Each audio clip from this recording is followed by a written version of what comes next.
The next race here is the Jupiters, and attracting our attention to the tote board, Grandiose at 12. Arc Regal has gone out to 7 to 1 from 6 to 1. Premier Copper very firm at 3 to 1 and is a solid tip.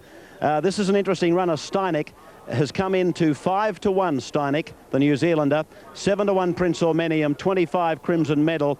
Dwowneth is out. Foxwise 40. Local Knowledge 50. Pontormo 40. Somalia, the Sydney sider, 14. Some money for Somalia. Zapari 10. Non-Pareil 16. And the Strategist has gone out from 8s to 9s with Dartura Bell at 50 to 1. Runners are on their way to the barriers now for the Jupiters.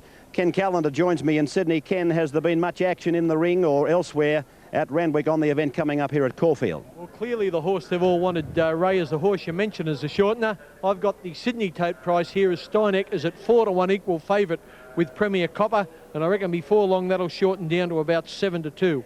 The other horse who I noticed there was a difference in Sydney to Melbourne was Somalia, which you could expect. Somalia being a Sydney horse is only at 7 to 1 on our tote. Here it is here, TAB number 11, to be ridden by Craig Carmody. Craig had no luck earlier in a race at Caulfield. He was knocked sideways a couple of times on seasoning, but perhaps he can do better on Somalia. I think bookies are about halfway between the Sydney and the Melbourne tote price without giving away any secrets. Ray, you got a fancy? In the race coming up, Ken, yeah. Only that Premier Copper has been tipped to me by one of the local students. One of the professionals thinks the Premier Copper is next door to a good thing. I don't know that there is such a thing, though, on Caulfield Cup Day or Melbourne Cup Day, do you? No, certainly not, and this is one of the hardest races of the day. I thought there was a lot of good runs in that Caulfield Cup, but you could hardly take anything away from the winner because they didn't go particularly fast. And the winner come from well back in a slowly run race and steamed down the outside and got the cash. Ray, Bart Cummings usually sticks with up-and-coming young riders. I reckon S. King's got a bit of a future. Well, he's certainly got a big future. There's no question about that. And he's had a tremendous mentor down through the years. His dad, of course, Frank King, has cultivated him and brought him to the stage that he's at now. Of course, looking ahead to the Melbourne Cup, Ken, and it's very hard. I know I asked Bart Cummings had he had a chance to analyse the runs of Shiva's Revenge and, of course, Weekend Delight from a Melbourne Cup point of view. I was watching on ground level, only off the monitor, as you were too. Did you spot anything from a Melbourne Cup point of view in the Caulfield Cup? Well, I know Bart said that Let's Elope was more a Caulfield Cup horse than a Melbourne Cup horse, that he was looking to say Shiva's Revenge in the Melbourne Cup. But by golly, the way she won, I think she'll zoom up Melbourne Cup markets as well. And Ray, I still think a horse that wasn't there today will be right in the Melbourne Cup finish, and that's the Super Miler, Superimpose. You mightn't think of him as a 3,200 metre horse, but remember only 2 years ago he ran in the Melbourne Cup and ran second to Terrific. He's the sort of horse in the Melbourne Cup, even though he gets back in an Epsom and a Doncaster, he can sort of bowl along at about 7th or 8th place in a Melbourne Cup, and if the splits go his way, I really do think he's going better now than at any other stage of his career. There is a school of opinion, Ken, that he's been invited to run in the Melbourne Cup, given the handicap handed out. Yeah, 60 kilos. Let's just say it's not harsh. Certainly not harsh. And I'll be surprised if Superimpose is not there when the whips are cracking on Melbourne Cup Day. And Darren Beedman, who's riding Superimpose these days, won a race earlier in the day at Caulfield there on Lady Purpose for Lee Freedman. And Beedman's certainly riding in great form both in Sydney and Melbourne. You'd forgive me if I said that's one race I wish Darren Beedman had not have won. I was on Star of the Realm. And a great run, Star of the Realm, Ray, going straight from 1,400 metres to 2,000 metres. I wouldn't give up on Star of the Realm as a Derby candidate. That run will toughen him up, help him a lot. And hi, gee whiz. Saturday week at Flemington, a fortnight from today, the Victoria Derby, 2,500 metres. I reckon he'll be right in the thick of things. Have you got something to get me my car parking fees back at Mascot Airport tonight out of in Sydney? The 7th race is coming up, which I think is a very hard race.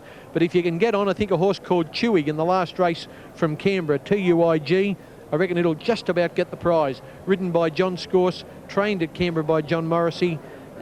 Pretty good horse on his day, and I reckon he's in a race to suit here at Randwick this afternoon. And, well, I reckon the right people seem to be tipping him today too. All right, Ken, well, if Premier Copper can win this and Twig, or Tuig as you call him in Sydney, we might be able to get back to Sydney with something in our pocket.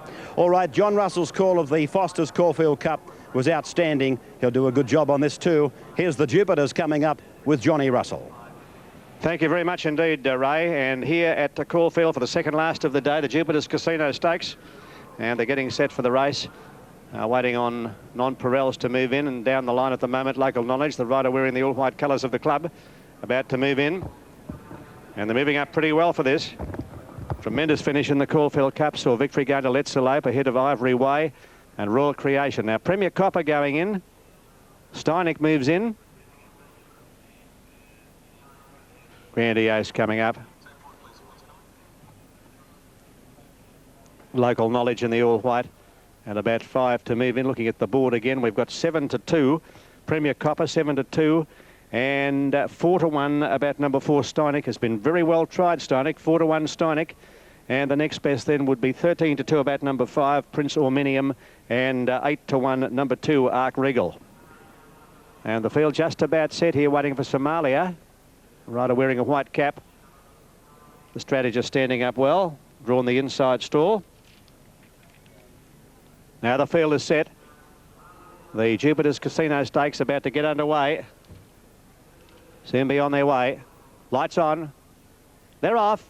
And the strategist was the first to show out, quickly headed by Crimson Medal, and Zapari away quickly towards the outsider, and getting out smartly also is Steinek just in behind them, followed by Grandiose and Premier Copper, and they were being followed a bit further back in the field by Foxwise, and dropping out to be a distant second last is Pontormoa, and Local Knowledge is back at the tail of the field. Zapari's worked his way to the lead, racing onto the railway side, 1,000 to go, led by a length and a half in advance of Nonpareils, and Ark Regal going quickly up on the outside, being followed next then by Crimson Medal, a length and a half further back as Steinek, Premier Copper just behind them. They're followed by the strategist. A bit further back is Grandiose over on the inside. At the head of the others then came Datura Bell, a gap in the field. Then over on the outside, Prince Ormenium. Somalia well back in the field. And then Foxwise followed by Pontormo. And last of all, Local Knowledge in a well-strung out field. 500 to go. Zapari doing it well. Led by a length and a half. Ark Regal is second. A length away, Nonpareils followed by Crimson Medal. Steinek making up good ground. So is Premier Copper. Pull to the outside, running on. And back behind them, Somalia from a long way back, but went right off the track, Somalia, as they straighten up, and Zapari cornered well. Came down towards the 200 by a length and a half to Steinek, who's looking a big threat coming past the 200. Steinek has raced past this other one with apparent ease, and Steinek has got the race shot to bits. Steinek is drawing well clear. In second place, Prince Ormenium, and finishing on Pontormo and Somalia. But a big run by Steinek. It won very easily. Steinek has won it. Second home, Pontormo, I'd say, nose away third, Prince Ormenium. They're followed by Grandiose, Premier Copper. Then the strategist, followed by Somalia, and the next home Foxwise, Zapari, Local Knowledge, Datura Bell, followed by Ark Regal, Nonpareils, and last home Crimson Medal. Well, Steinek, as I said, there was certainly a smell around here today that Steinek was going to improve, and improve he did. And let's go to Ken Callender in Sydney, where apparently there was even bigger money for the chestnut gelding. Yes, Ray, trained by Max Baker, ridden by Noel Harris. He's now had 16 starts for 7 wins, ran in the Derby at Sydney at Easter. He ran in the Epsom recently, drew off the track and only finished 11th. But back to this week of class, he toyed with them. Look at him go. Steinek and the Cerise colours just steams right away. The jockey's only kidding to them.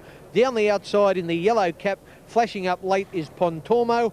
I reckon he's just grabbed second place, and the horse inside him with the pink cap was Prince Ormenium, who will be third.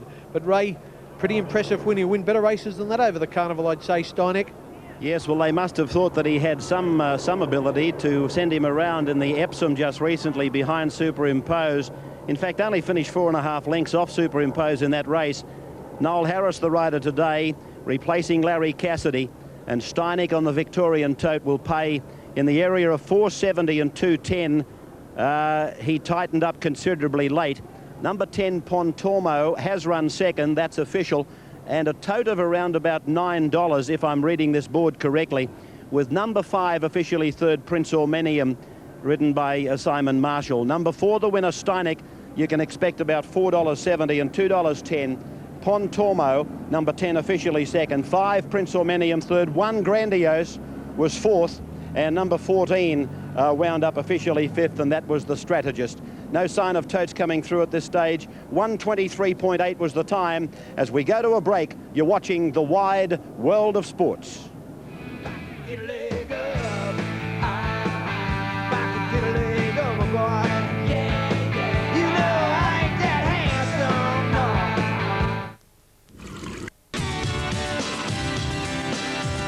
Welcome back to Caulfield with the runners after the Jupiter's Casino. Just cooling down now. Tremendous win by the New Zealand gelding Steinek. He's only had his 16th run today, and his strike rate reads very good. 7 wins from 16 starts. That's the sort of horse you like to be backing. And let's have a look at the Victorian TAB's official for Steinek. 235.105. Number 10 Pontormo putting some value through the trifecta. $4.75. Number 5 Prince Ormenium, $1.20. Weight has been found correct. Weight is right. And the Quinella has paid $132.60. The trifecta yet to be advised. I hope you've enjoyed the racing action you've seen so far from Caulfield. There's more to come as we go now to the WACA and Richie Benno. Thanks, Ray. And today with the difference, the cricket from the WACA racing from Caulfield and from Randwick. And talking of headquarters in Sydney, here's Johnny Tapp. Good on you, Ray. And talking about the WACA, by gee, am I envious of that lovely rain that's falling in Western Australia. In fact, all of us here in the eastern states would love to see a little bit of it. Well, there's the favourite, the horse with the number 1 saddlecloth, Post Elect. He's got a great record, 7 wins out of 21 starts. Not many horses can do better than that. He's got a lot of weight, but he's a Villiers winner. His recent form has been good, and he's certainly entitled to favouritism. Kenny's a good sort of a horse, and he looks trained to the second by Brian Mayfield Smith's younger brother, Laurie. That's right, Johnny. Couldn't look any better, Post Elect. And another point of interest there is Brian's other brother, Noel, who's been his foreman at Rose Hill, is shifting to Newcastle to start out on his own. So the Mayfield Smiths are making play. Right, Post Elect is favoured on the tote, 7-4 into 13-8, about $2.70 for $1 investment. Number 2, Hit Again Benny. I've had a few bob on Hit Again Benny. I think he's good odds. He's at 8-1. $9.80 on the tote, almost 9-1 actually. We'll make him 9s. Luddenham is at 20. String Quartet at 11-1. Number 5, High Bernard, is at 16-1 now. String Quartet, the one above him, has got out of fraction 2 to 12-1. Number 6, Lamarck. I said to John I thought he was at fair odds. Well, he started to firm on the tote, and he's now into 7-1. Master Sam, TAB number 7, is out to 10-1. Colonial Spirit keeps firming into 7-2 now, second favourite. Ron Quinton's riding Colonial Spirit. About $4.50 he'll pay on the win tote, and $1.70 for the place. And number 9, Go West, is at 8-1. About 1 or 2 to go in for the running of race 7 here at Randwick. To call the action, the best caller in the country, Johnny Tapp. Thank you, Ken. Luddenham is moving in now. He's an old horse who feels his joints a little, and he races best with a bit of give in the ground. So with the drought-like conditions at the moment, he's not entirely suited, even though he did win a race recently at Gosford. Now, Go West has moved up with Post Elect, and they're about set and ready for a start in the Universal Handicap Race 7. Starter Bill Cooper coming over now to release the field, and the line looks good. Track cleared in front, light flashing, all set. Lamarck, the inside runner, off. Good start. Colonial Spirit, if anything, a shade slow, and bouncing out in front. Hit Again Benny, String Quartet, and Lamarck jumped away well with Master Sam. Post Elect is out a bit wide early, followed by High Bernard, Colonial Spirit, and then Go West and Luddenham. Now Lamarck on the inside drew out to lead by about 3/4 to Hit Again Benny, and they're going at a pretty good gallop in the run to the first corner. Master Sam is third on the fence on the inside of String Quartet. Top weight Post Elect is 3 wide around that first corner. 2.5 to High Bernard, followed by Go West and Colonial Spirit, and a half length away on the outside is Luddenham. Around that first bend, and Lamarck under a nice hold. A length on Hit Again Benny. A length away Master Sam, and out a bit wide Post Elect and String Quartet getting between them. 2.5 to High Bernard, followed by Go West and Luddenham, and dropping out last Colonial Spirit. 700 out Lamarck, led, being pressured a bit now by Hit Again Benny. Post Elect is looming into third place, followed by Master Sam. A length away String Quartet under some pressure now, followed by Go West, High Bernard, and then Luddenham and Colonial Spirit giving them a tidy start on the corner. Into the straight, Hit Again Benny just led Lamarck, with Post Elect striding up to them 3 deep, and they've kicked well clear coming over the rise. 3 lengths away Master Sam, followed by Go West, who's starting to run on well, but the top weight Post Elect has raced up to Hit Again Benny, and they've quickly kicked away from Lamarck. Further out Go West is running on, followed by Colonial Spirit, starting to hit top gear now. Post Elect is the leader. Colonial Spirit's about to run into second place, but the top weight is clear. Colonial Spirit can't pick him up. 58 kilos and all. He's too good, Post Elect, and Post Elect has won from either Colonial Spirit or Hit Again Benny, who kicked again, and then Luddenham, followed by High Bernard. Master Sam, Go West died on his run, followed by String Quartet, and Lamarck is tired out of it to run last. Well, Malcolm Fitzgerald rode that horse very confidently, wasn't at all perturbed to be striding 3 wide most of the way. And with 58, he was just too classy for them. Post Elect pays 270 and 150. Very close for second. Colonial Spirit, number 8, a place tote of 180. Or Hit Again Benny, a place tote of 250. He is the Burke and Wills of the modern day racehorse. Ken, Hit Again Benny, he's been all over the place. Yes, John, he's been to Cairns, Grafton, Darwin, and he ran another great race. I think just nosed out of second placing right on the post. As we pick them up, Hit Again Benny in the blinkers has gone to the lead, but it's obvious Post Elect is going much better than him. Quinton follows Post Elect through from the tail of the field in the South Sydney colours of red with the green sleeves. He looked a danger there, Colonial Spirit, but Post Elect had far too much petrol, and perhaps Colonial Spirit didn't go home with quite the zest that we imagined he would. And Post Elect clearly held him in the run to the post, and he's won clearly. Colonial Spirit, I think, has just nudged Hit Again Benny out of second. Yes, he has. Hit Again Benny will be third, and Luddenham, running on down the outside in the red and mauve colours, has run fourth. There's the winner coming back to scale with the clerk of the course, number 1, Post Elect, M. Fitzgerald. And on that note, we return to the Wacker and Richie Beno. Thanks, Ken. Kenny Callander at Randwick. At 9-2, Explorer 16-1. The Farmer has blown a fraction, 13-2, as has Stick Around, the Mick Dipman mount. Big Baron was 4-1, went to 9-2 with Shane Dye in the saddle. But I notice now that Big Baron has come back into 15-4. Looked very muscled up and very forward. This is Big Baron's third or fourth start back from a spell. I think it'll run a very big race. Gallicus at 7, Harley Geared 14, Sea Law, Peter Hutchinson, the rider, at 14. Epinay Star, 40. Notwithstanding, it got out to around about 9 and 10-1. But right now it's come in even further from 15-2. It's in now to 13-2. Jim Cassidy rides for Lee Friedman. Mr. Sulu at 50. Abstainer 40. And Sunshine Sally at 60-1. So looking at it, the shorteners, as far as the Victorian tab is concerned, Big Baron for Shane Dye, and Notwithstanding, which carries Jim Cassidy in the last event of the day, the HR Way. They're at the barriers and shortly to move up as we take you now to John Russell for his call of the last. Thank you very much again, Ray. And the last event about to get underway as the runners are about to be called in. And they're starting to move in. Final event of the afternoon. Yes, a tremendous carnival indeed.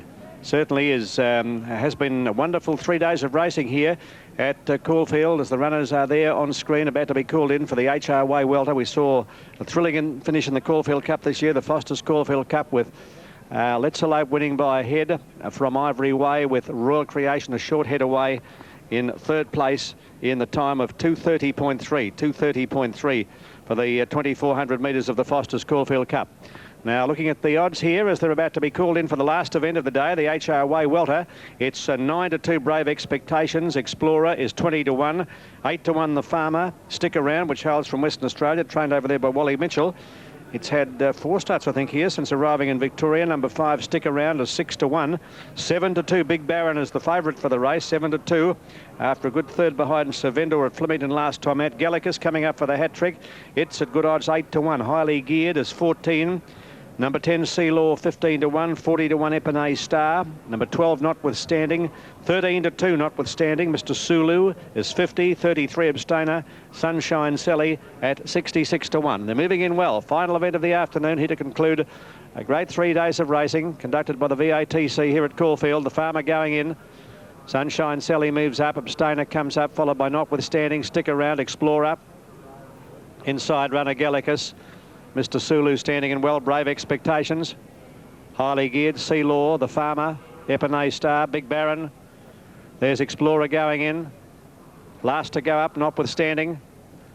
The HR Way Welter, 2,000 metres, the journey. Final event on the program, and they're all set to go. Standing by for a start. Last of the day. They're off. And Gallicus was the first to bound out from Highly Geared and Brave Expectations. Mr. Sula was away nicely to the inside and dropping back in the field towards the rear as the Farmer. And Notwithstanding's got a long way back early in the piece. They're going around to the first turn now, and Sunshine Sally has gone fast to take the leader, led by a length to Gallicus. A length away Explorer. They're followed closely by Highly Geared on the outside of Mr. Sulu. In behind them, Brave Expectations. A length and a half to Sealaw over on the inside of Epinay Star and Big Baron. Stick Around is just in behind them, followed by Abstainer, Notwithstanding is second last, and the Farmer has dropped out to last, passing the 1400 metre mark, and Sunshine Sally the leader, led by a length and a half. Explorer second, a length away to Gallicus, 2.5 lengths then to Highly Geared, who's over on the outside of Mr. Sulu, racing up the hill, followed by Brave Expectations, and Sealaw is back on the rails. A length then to Big Baron over on the outside of Epinay Star, being followed by Stick Around, and further back that is Notwithstanding, and a long way back towards the tail of the field there is Abstainer, and the Farmer is last of all. They're on the railway side, 1,000 to go, and Sunshine Sally being pressured for the lead here by Explorer. They're about 2.5 lengths to Gallicus, followed by Highly Geared. 2 lengths away, Brave Expectations. Mr. Sulu getting a nice run on the inside, moving up behind them, Big Baron. Then Sealaw being called upon for an effort, followed next by Abstainer and Epinay Star. Stick Around being hard ridden, Notwithstanding's a long way back, and the Farmer is last of all. Explorer takes a slight lead. Over on the outside now, joining in with a good run. Right around them is Gallicus into the picture, and Sunshine Sally can't go on at the moment as they come up towards the home turn. Highly Geared is putting himself in the picture, and they're followed by Brave Expectations as they make the home turn. Explorer on the inside, headed by Gallicus, and deeper on the track is Highly Geared as they straighten up. Brave Expectations running on well. Gallicus now tackled by Highly Geared, and Brave Expectations is down the outside with a strong run, and Stick Around coming through in the centre. 200 metres left to go. Brave Expectations in front of Highly Geared, and Stick Around getting up on the inside is finishing doggedly, and Brave Expectations, and Notwithstanding has grabbed the lead close to home, and Notwithstanding's got up to score from Brave Expectations. Stick Around's run third, close up behind them Big Baron, followed by Highly Geared Gallicus, then Explorer, further back Abstainer, and they were followed home next by Mr. Sulu and Epinay Star, followed by Sealaw and the Farmer, and last home is Sunshine Sally. Well, what a barnstorming finish by Notwithstanding, ridden by Jim Cassidy. On the extreme outside, it's not really